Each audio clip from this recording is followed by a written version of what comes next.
Monsieur le ministre, s'il y a des questions pour lesquelles vous envisagez d'envoyer des réponses écrites ultérieurement aussi, vous pouvez les envoyer. D'accord.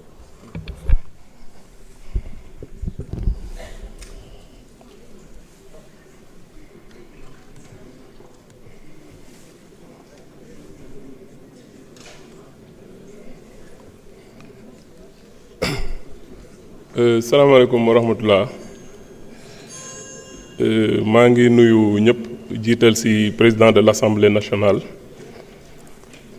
ak honorable député yu nekk fii yëpp ak ministre de la communication et des relations avec les institutions et mes collaborateurs. Permettez-moi, avant toute chose, de vous adresser mes sincères remerciements pour la qualité des interventions qui viennent d'être formulées. La richesse des observations, la pertinence des interrogations et l'esprit de responsabilité qui ont marqué vos prises de parole témoignent de la vitalité de notre débat démocratique et de l'attention particulière que vous portez à un texte aussi structurant pour la sécurité de notre pays. Je voudrais saluer la diversité des sensibilités exprimées. Elle contribue à renforcer la solidarité du dispositif que nous voulons bâtir ensemble. Le numérique est devenu une infrastructure de souveraineté au même titre que l'énergie, l'eau ou les transports. Le protéger n'est plus une option, c'est une responsabilité de l'État. Le projet de loi portant la protection des infrastructures d'information critiques et la sécurité numérique s'inscrit dans la sécurisation de nos plateformes numériques, qui touchent à des principes essentiels. Nous pouvons toujours réparer une infrastructure, mais lorsque son intérêt met en péril un service universel, le coût humain, économique et stratégique peut être irréversible. La souveraineté numérique est la responsabilité des gestionnaires d'infrastructures d'information critique. Il est donc naturel qu'il suscite un débat exigeant. Mais je voudrais tout particulièrement saluer la disponibilité de l'honorable député, le président Ayib Daffé, grâce à son engagement et à l'esprit d'ouverture qu'il a su imprimer à nos travaux. Nous avons pu échanger sur l'ensemble des propositions formulées par les commissaires. Ce dialogue nourri a permis d'améliorer sensiblement le texte sur la base d'amendements que j'aurai l'honneur de soumettre à votre auguste Assemblée. Avant de répondre aux questions des honorables députés, il y a lieu d'apporter une rectification. La loi 1983 régissant le statut du personnel du chiffre a été modifié en 2014 et non en 1974, comme indiqué dans le rapport. Je vais à présent apporter des réponses aux questions.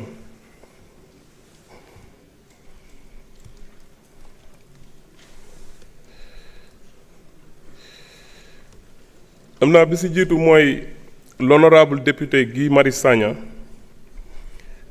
mu ñëwaat bu baax ci statut chiffreur yi ak décret bi nga xamante ne nii dañ koo signé woon ndax mettre nañ ko en œuvre. C'est la première question. ñëw na aussi ci dalal ton bi nga xamante ne nii nee na dafay tànqal population yi ak crédit opérateurs yi nga xamante ne nii dañuy faral di dagg crédit utilisateurs yi nga xam ne ñoom ñoo ko jënd. ñëw na aussi ci quelles sont les raisons qui justifient la mauvaise connexion dans les régions. ñëw na aussi ndax Sonatel mu ngi investir ci université yi. xam naa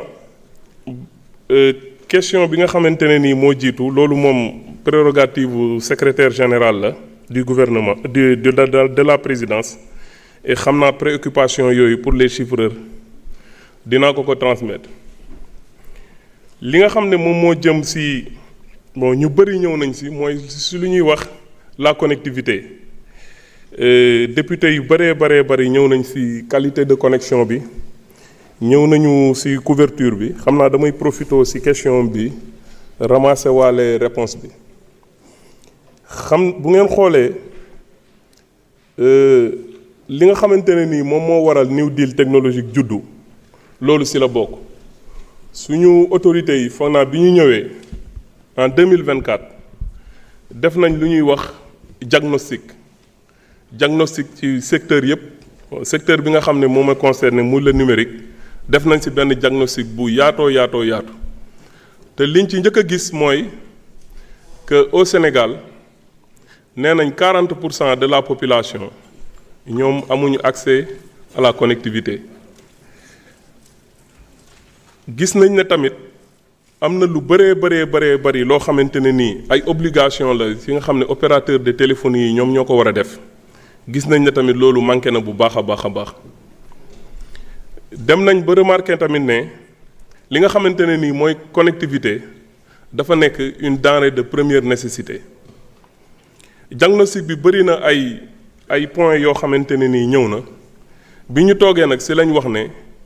pour nga xam ne dañuy war a saafara jafe-jafe yooyu noonu lañ mën a def te loolu moom moo tax New Deal technologique juddu et que New Deal technologique pilier bi nga xamante ne nii mooy le pilier central moom mooy la connectivité universelle am na ci loo xam ne opérateurs yi wane nañ ci seen limite xam ne foofu lañ ci mën a yem looloo tax autorités yi ñu jéem a xool yeneen technologie yoo xamante ne nii dina mën a permettre sénégalais bu nekk fu mu nekk mu am connectivité am accès à l'internet beneen bi ci des mooy études yooyu tamit montré na que ne sur la partie 4G dëkk bi fu bari 4G couvrir na ko mais liñ ci seetlu mooy usage bi moom moo faible te kuy wax usage wax jumtukaay yi nga xamante ne nii moom mooy permettre nit ñi mën a am accès à l'internet moo tax fu mu toll nii ci li ñuy liggéey mooy naka la ñuy mën a def ba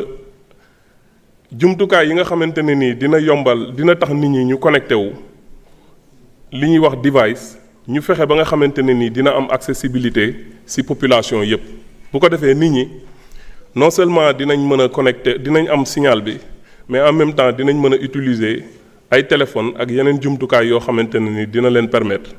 ñoom ñu connecté wu léegi loolu nag moom dafa am plan ndaxte bu ñu xoolee New Deal li ñuy wax connectivité universelle dafa am benn plan boo xam ne nii un plan de déploiement massif boo xam ne autorités yi moom la ñu teg te loolu noonu ñu ngi ci am na ci ay kit yoo xamante ne nii yegsi na ñu ngi koy installé ci structure yi nga xamante ne nii ñoom ñoo def demande bi am na yoo xamante ne nii ñu ngi en cours donc déploiement boobu noonu c'est un déploiement progressif et on le fera de manière graduelle donc dëkk yi nga xamante ne nii yeggseeguñu fa dinañ fa yegsi dëkk yi nga xamante ne nii aussi dañoo bokk ci programme boo xamante ne nii connecté dafa ëmb programme bi nga xam ne moom mooy la première phase ñooñu tamit programmé nañ leen et que li nga xamante ne nii moo ci war ci wàllu connectivité ak ci déploiement wu dispositif yooyu noonu dinañ ko def xam naa loolu moom moo jëm ci connectivité bon beneen question bi peut-être loolu ministre de l'enseignement supérieur dina ko mën a tontu mooy l'engagement de la Sonatel envers les universités yi jàpp naa ne loolu ñoom ñu ngi ciy liggéey gis naa yu bari man comme nekkoon naa foofu noonu en tant que administrateur am na ay initiatives yu bari yoo xamante ne nii ñu ngi koy def jëm ci loolu.